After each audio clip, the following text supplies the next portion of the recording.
Welcome to the Carriker Chronicles, the People Show. Check the post of Husker Nation, brought to you by Nebraska Spine Hospital. Ladies and gentlemen, read the shirt. The shirt says it all. But I want to do something on today's show I've never done before. Call it the People Show. I say that I mean that when I say that. And today, I'm going to do something I've never done. I'm going to let the people completely take over the show. You ever seen a late night show where they read mean tweets? I'm going to dub this today hashtag true tweets. Now, as we all know, Ohio State is going to be allowed to play in the Big Ten championship game. The Big Ten Conference is changing the rules to allow Ohio State to play in. You only have to play 5 games now to play in that conference title game. Now, the change is 2 things. Number 1, it's BS. I support the change itself. Okay? It is number 2, the correct thing to do. But number 1, it's BS because of everything that's led up to this point. But it is also number 2, the correct thing to do because Ohio State's the best team in the Big Ten East, probably the Big Ten, and most likely going to go play in the college football playoff. A lot's been said about this, and I don't know what more I could add. And to be honest with you, I get on my Twitter timeline, and I see a tweet that I agree, I like, I agree. So what I started doing is I started making a compilation. And what I'm going to do here today is I'm going to let the people speak, all right? I have a dozen of my favorite tweets on this topic, and I'm simply going to read them. All right, here we go. So these first couple were before any announcements were made about the change. The first one is Dr. Rob Zadiska at Doc Talk Sports on Twitter. All right, he says, if the Big Ten brass changed the rules and protocols to allow Ohio State to play in the Big Ten title game, yes, it's hypocritical as hell. I also think it's what they should do. Their stubborn inflexibility in dealing with this season has been their biggest weakness as conference leaders. Now, Tom Chattel saw this. He quoted it on his Twitter timeline, and he said, agree with Doc here. Should the Big Ten get what it deserves? ? Yes. But I would also like to see the Big Ten bow ties admit they care about football, winning, money, etc. Because they do. The next one comes from Aaron Torres. He says, I have no problem with the Big Ten changing its rules to get Ohio State into the title game. It's the right thing to do.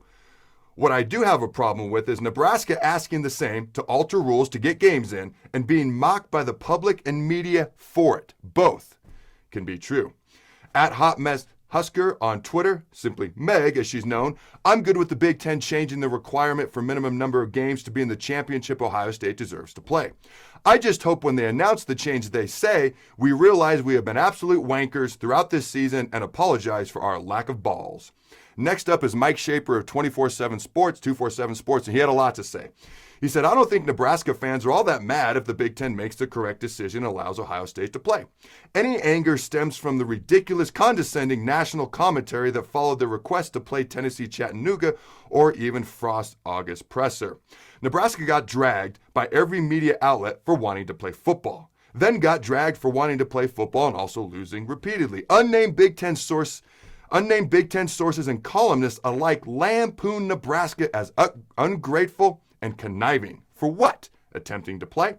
Sentiments written like this, and he quotes, the Big Ten is about unity. It's about following the rules everyone previously accepted. It's about erring on the side of safety and precaution. It's about not rocking the boat, end quote. How's that look now, he says, those previously accepted rules.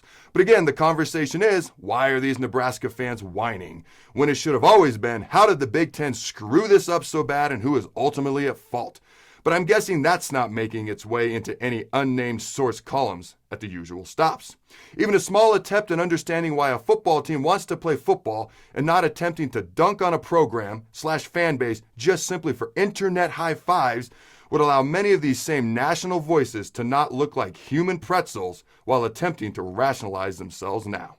Next up, at GBR Homer, known as Burn It All Down Johnny, he says, Ohio State, you're a member of the conference. If you don't like what it decides, you can get the F out of here. League money, the league is handing you millions of dollars in TV money. Take it and shut up. And then he says, am I doing this right? He follows it up by saying, I'm not mad about this at all. I'm laughing my butt off. We were right. Watching all the people in the league and their media wing who thought they were so much smarter than us tractor-driving hicks do mental yoga is quality entertainment. Pass the popcorn. He finishes up by saying Ohio State should play Tennessee-Chattanooga just to put a nice bow on this whole thing. Now, if you think about it, the Big Ten canceled the football season, and they said they weren't going to revisit it. Then they revisited the decision after all and made sure not to leave any room for flexibility during a pandemic.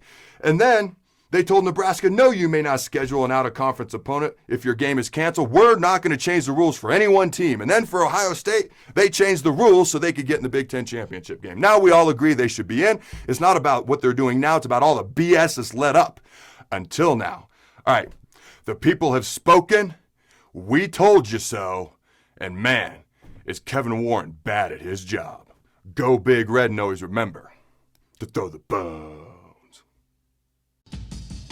Thanks again to our sponsor, Nebraska Spine Hospital. Ladies and gentlemen, when it's your spine, you do not want to mess around, and experience matters. That's why you can trust the experts at Nebraska Spine Hospital, the region's only spine-specific hospital. They are the best at what they do.